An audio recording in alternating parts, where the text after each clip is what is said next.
Il faut dire que la Canne Blanche qui est organisée demain a d'abord pour thème une société inclusive favorisant l'accès à tous.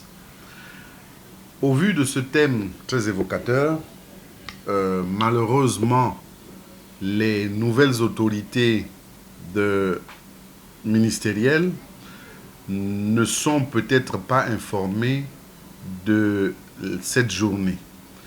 Et cette journée risque de passer sous silence, d'un autre point de vue, dès lors qu'elle tombe un dimanche.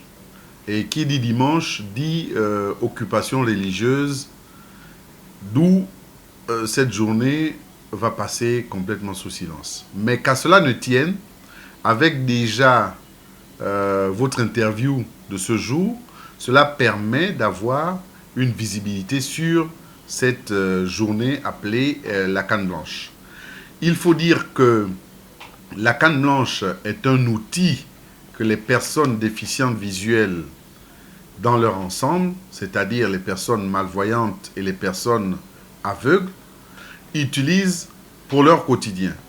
Cet outil, nous le devons à Anne Keller, qui était la première à utiliser cet outil afin justement de permettre aux personnes déficientes visuelles d'arriver à se mouvoir comme si elles n'avaient pas cette difficulté de voir.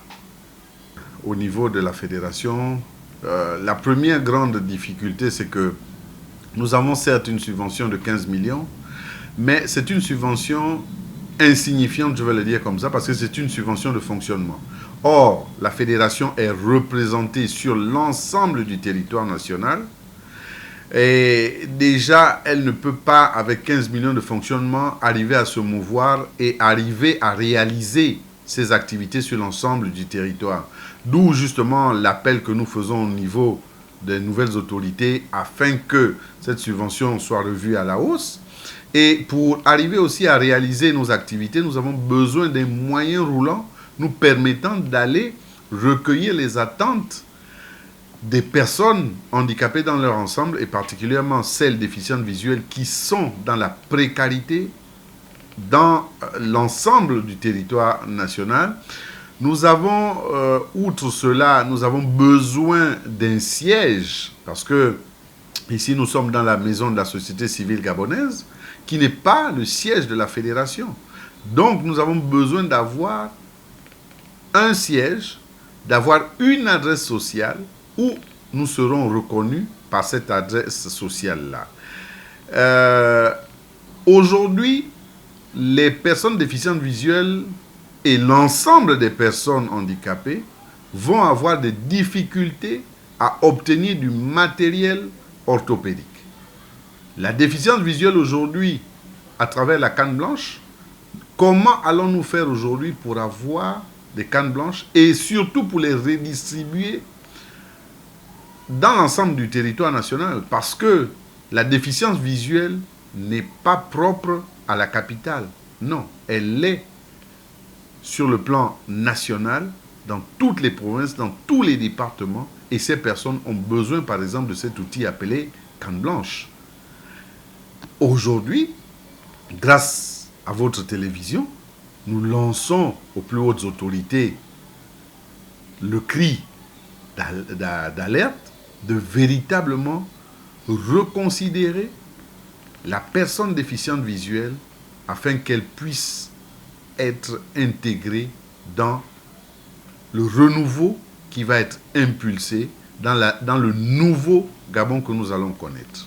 Nous avons initié justement des communications radio-télévisées pour sensibiliser non seulement les autorités sur la prise en compte des personnes déficientes visuelles dans la société, à travers tous les actes qui régissent une société et la participation effective de ces personnes déficientes visuelles dans la société, parce que le fait de perdre la vue ne veut pas dire qu'au niveau intellectuel, ces personnes ne sont pas des personnes à part entière.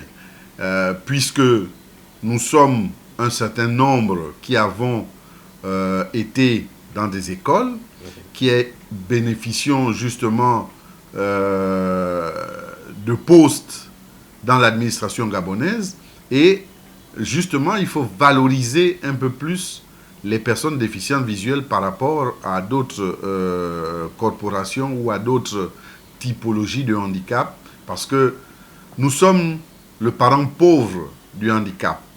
Nous sommes vraiment le parent pauvre du handicap. Il n'existe pas en tant que tel, au niveau du statut général des fonctionnaires, une disposition qui nous permettrait d'intégrer la fonction publique ou une requalification qui serait de mise au niveau de la fonction publique. Et même dans les entreprises, il n'y a pas de télétravail prévu pour les personnes déficientes visuelles. La prise en charge médicale des personnes déficientes visuelles devrait connaître plus d'amélioration. Au niveau des plateaux techniques nationaux, les personnes déficientes visuelles, il y a des pathologies qui sont difficilement prises en charge au niveau national. Il faille faire des évacuations sanitaires. Et les évacuations sanitaires coûtent excessivement cher, ce qui fait que beaucoup de personnes ne vont pas en bénéficier. Alors, il est peut-être temps aujourd'hui de véritablement donner des moyens aux médecins locaux à travers des accompagnements en plateau technique qui permettraient de réaliser certaines opérations qui feraient en sorte que d'autres personnes ne puissent pas devenir des déficientes visuelles simplement parce qu'ils n'auront pas bénéficié d'une opération du fait du coût très élevé de celle-ci. Or, si le matériel disposait, parce que nous avons de très bons médecins ophtalmiques sur la place, mais ces derniers n'ont pas toujours les plateaux techniques ou du moins les produits nécessaires à certaines opérations. Donc, il est temps aujourd'hui véritablement d'amener ces spécialistes à être plus performants.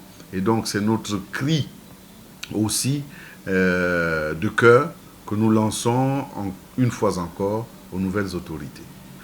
C'est pour nous justement, à travers les rencontres audiovisuelles ou bien les rencontres radio, de sensibiliser et d'appeler un peu plus les nouvelles autorités à intégrer la personne déficiente visuelle dans la société, comme je le disais précédemment, parce que la personne déficiente visuelle, elle a des capacités et justement, nous aussi, nous voulons participer à l'effort de reconstruction de la nation Gabon.